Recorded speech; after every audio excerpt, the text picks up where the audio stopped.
Justin, obviously, congratulations on the win and congratulations on being a part of an absolutely epic fight. Can you just tell us, I mean, physically how you're feeling and emotionally how you're feeling right now after a fight like that?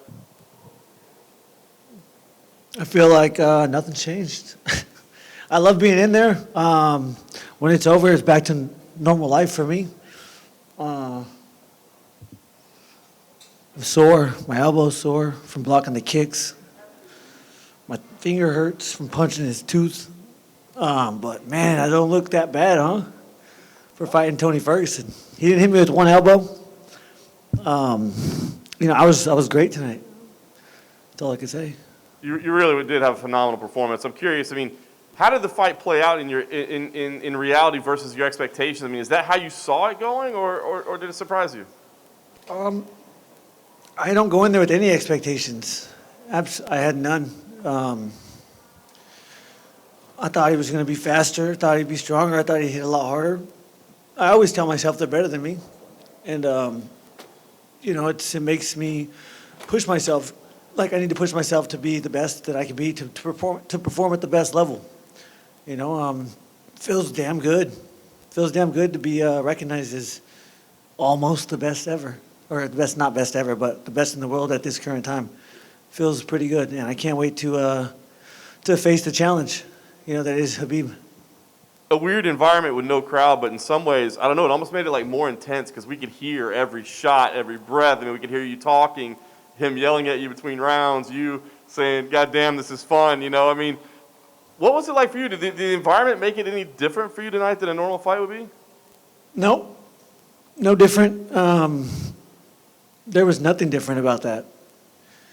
I only concentrate on what I can control, and that's not the crowd.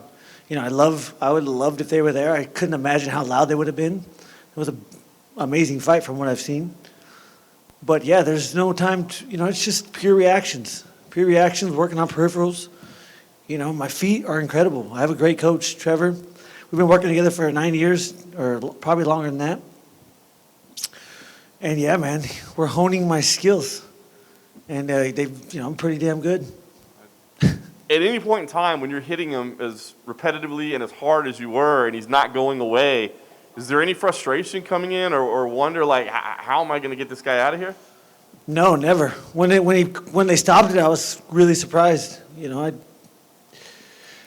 Once it starts, it's a blur for me. I'm a competitor. I've been competing since I was 4 years old. I'm a show-off. I know how many people were watching. I know how it makes me happy. I know how good I just made so many people feel. That feels great. Just pure exhilaration. I know I just screaming. I know all over, not just in this country, but all over the world. I get messages from all over the world saying how, they're my fans, whatever. But humans recognize effort. I give max effort every single time. And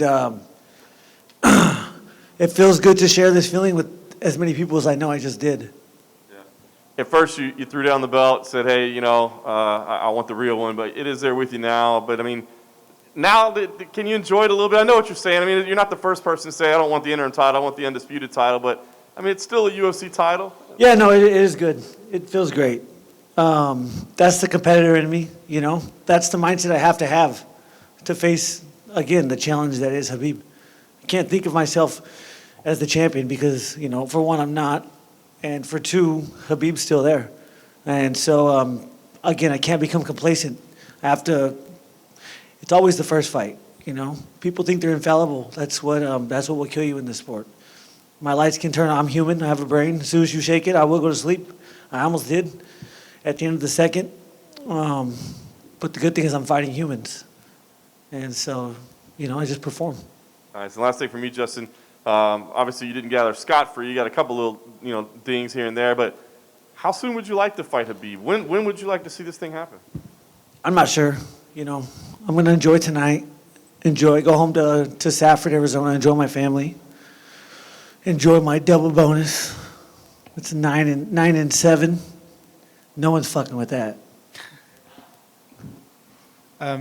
You mentioned about being knocked down in round 2. How close were you and how hurt were you to going out? I don't know. No idea. I need to watch it. You had an extra couple of weeks to train for this fight because it got postponed from being in California.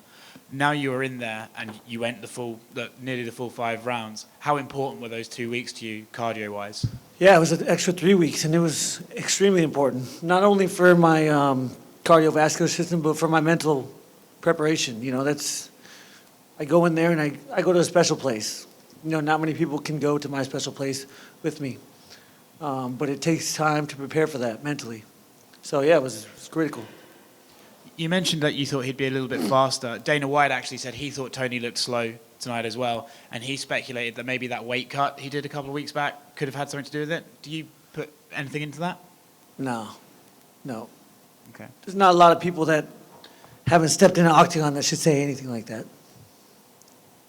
And lastly, what do you think Tony should do next? Him in that Khabib fight was always there. It was always there. That was always what was next for him. Now that's gone. What do you think Tony should do next? Is there any sort of fight you think he should be matched up with? I'm just trying to go home and enjoy tonight, man. I don't even know. No, I have no idea. Fair enough. Thanks, Justin. Justin, right here. We spoke a few times over the past few months, and you were in that limbo phase where you didn't have a fight booked. Well, they booked Khabib, Tony, Connor's name kept throwing around, but now you know who you are fighting next. It's uncharted waters from your past few months. So how does it feel to know you finally get Khabib? Yeah. You get what you ask for, and all I asked was for a say in my destiny. It would have hurt so bad to get passed up because of politics, and that's all I was arguing against. I have to go to war for myself, and thankfully, I put myself in a position to be here, and I capitalized on it. And then one final one. You said you want to get back to Safford, Arizona. Apparently they're shooting off fireworks right now after your big win. A lot of people woke up to fireworks and said, so what's your thoughts on that? Man, like I said, it feels so good. I know how many people I just made feel, happiness, gratefulness to be part of this journey. I'm grateful to have them. It's the middle of nowhere. We got Walmart. School clothes shopping was vacation for us. But these kids need to understand that you can do whatever you want as long as you work hard. And that's all I've done since I was 4. I've worked hard and I've listened. I've surrounded myself with people that I trust, and then I listen. And they tell me to jump, I ask how high. Justin, 7 UFC fights, 9 fight night bonuses. Why didn't you do the signature backflip off the cage after the victory? I'm getting old. No, I don't know. I was going to do it, and then I think I slipped and accidentally went over the fence. Yeah. One day, when I win the belt, I'll do it. Tony Ferguson cut weight a first time April 18th. Wondering what was going through your mind. Plus, you have a wrestling background. You know how much it sucks to cut weight. He did it twice in less than a month. Do you think that affected his performance in any way, shape, or form tonight? I can't say, but I do believe it would affect my performance if I did that. And lastly, is it 100% that Khabib is your next opponent? It wouldn't be, let's say, Conor McGregor if he stepped in there and money couldn't lure you to a different fight. No, I want the biggest challenge in the world. That's Khabib Nurmagomedov. USA versus Dagestan. And then, I'll go to Ireland and do what I got to do. Thank you. Justin, at the end of the second round, Tony, everybody in the stadium could hear Tony yell over across the ring to you, "Get him off that stool. You're sucking wind, kid." Did you? I assume you heard that, and did that register to you? And I didn't hear it. Didn't hear it, but it sounds like false confidence. False confidence ain't going to get you anywhere in there. I believe in my hard work. I believe in my coaches. I believe in myself. That wasn't going to deter me. I control my thoughts and emotions. Nobody has control of that. Nobody gets control of that. So, he's trying to psych himself up. He knew he was in trouble. He just caught me with a good one. Maybe, I don't know, maybe he thought I would quit. But he found out really fast that there's no quit in me. And he'd be a fool to think that I would. Great job tonight. Thank you. No más. Thank you.